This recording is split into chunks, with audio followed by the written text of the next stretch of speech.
इस चीज़ को, तो आप याद कर लीजिए। कैसे याद करेंगे? लाइन टू लाइन फॉल्ट में IB और IC जीरो हो जाएगा, IA रहेगा। अब आप याद करो IA की वैल्यू क्या होगी, IA 0 plus IA 1 plus IA 2, ठीक है ना।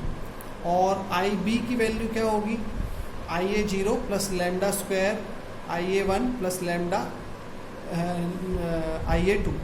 तो अपन ने इस पूरे प्रॉब्लम को सॉल्व करके एक कंक्लूजन निकाला था कि IA जो होता है वही होता है 3 टाइम्स IA 1।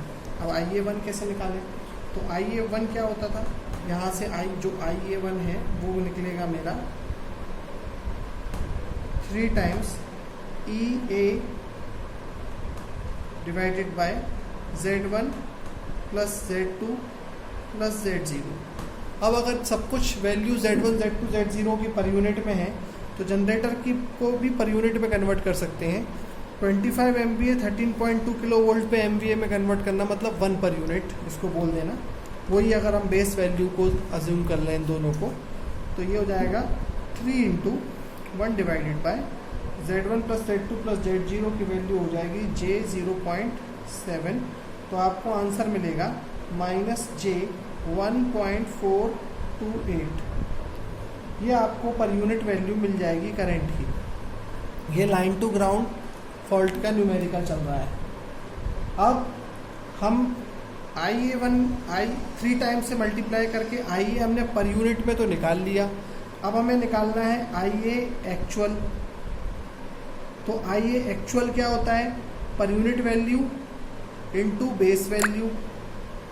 और बेस वैल्यू क्या होती है करंट की, पावर बाय वोल्टेज। तो पावर बाय वोल्टेज कितना हो जाएगा, और ये 3 फेज सिस्टम है तो 3 फेज सिस्टम में 25 × 10⁻⁶ कर देंगे अगर हम,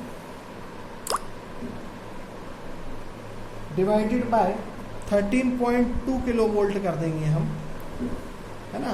तो ये सब कुछ वोल्टेज में हो जाएगा और इनटू √3 कर देंगे बॉटम में। तो इससे हमें बेस वैल्यू मिल जाएगी। इससे मल्टीप्लाई कर देंगे हम ये जो हमारा -J1.428 आया है। तो यहाँ जो हमें आंसर मिलेगा वो आंसर होगा हमारा 4685 एम्पियर्स या 4.685 किलो एम्पियर्स। तो ये है फॉल्ट करंट की वैल्यू जो आपने निकाल दी है। अब आपसे इस क्वेश्चन में अगर फॉल्ट करंट तक पूछा गया होता तो बाद में कोई प्रॉब्लम नहीं है। अब आपसे इसमें और भी चीज़ें पूछी हैं, जैसे इन्होंने आपसे पूछा है इस क्वेश्चन में determine fault current and line to line voltages. तो लाइन टू लाइन वोल्टेजेस क्या होगा, VAB, VBC या VCA। अब VAB क्या होगा, VA माइनस VB। VBC क्या होगा, VB माइनस VC। और VCA क्या होगा, VC माइनस VA। अल्टीमेटली इन सब चीज़ों के लिए आपको मालूम होना चाहिए VA, VB और VC।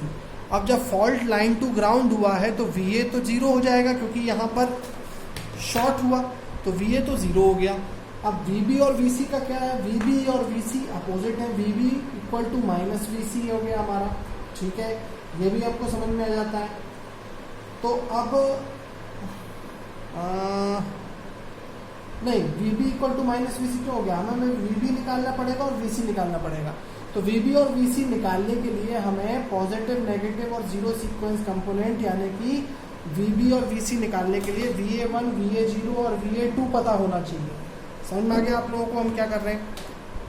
ये तो सिंपल क्वेश्चन था और यही पूछा जाता है अभी तक, सिर्फ फॉल्ट करंट निकालना हो तो।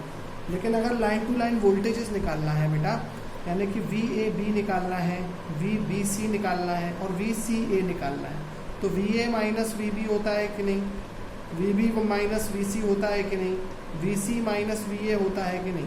अब लाइन टू ग्राउंड फॉल्ट हुआ है तो VA इक्वल टू 0 होता है कि नहीं, पहली बात। और VA, VB, VC की इक्वेशन आपको मालूम होगी उसके कंपोनेंट के फॉर्म में 1 1 1 1 1 lambda square lambda lambda lambda square और VA0, VA1, VA2। ये आपको मालूम है कि नहीं, ये आपको बिल्कुल मालूम है। अब यहाँ से VB की वैल्यू क्या हो जाएगी, फॉर एग्जांपल के तौर पे मैं आपको बताता हूँ, हो जाएगी VA0 plus lambda square VA1 plus lambda VA2। अब ये VA1 और VA2 क्या होंगे? VA1 क्या होगा? VA1 होगा EA माइनस IA1 Z1, और ये IA1 और Z1 क्या है? Z1 की वैल्यू आपको गिवन है क्वेश्चन में XG, EA की वैल्यू 1 थी और IA1 की वैल्यू अब भी हमने इससे पहले थोड़ी देर पहले निकाली। तो इस तरीके से सोचिए क्वेश्चन थोड़ा सा लेंदी हो गया है। तो अभी हम VA1 निकालेंगे, VA2 निकालेंगे, VA0 निकालेंगे, फिर VB और VC निकलेगा। तो थ्योरेटिकल क्वेश्चन IAS क्वेश्चंस में ये सब पूछे जा सकते हैं, but it will not be asked in your GATE exam. GATE exam में फॉल्ट करंट का क्वेश्चन आता है। हम लेकिन लाइन टू लाइन फॉल्ट का क्वेश्चन कर रहे थे। लाइन टू लाइन फॉल्ट में जो मैंने फॉर्मूलेज बताए हैं, क्वेश्चन यही का यही है। अगर इसी क्वेश्चन में लाइन टू लाइन फॉल्ट होता है तो मुझे फॉल्ट करंट कैलकुलेट करके आपको बताना है। इसके बाद एक फॉल्ट रह गई है line to ground fault. I hope आप उसको कर पाएंगे। नेक्स्ट वीडियो से मैं आपको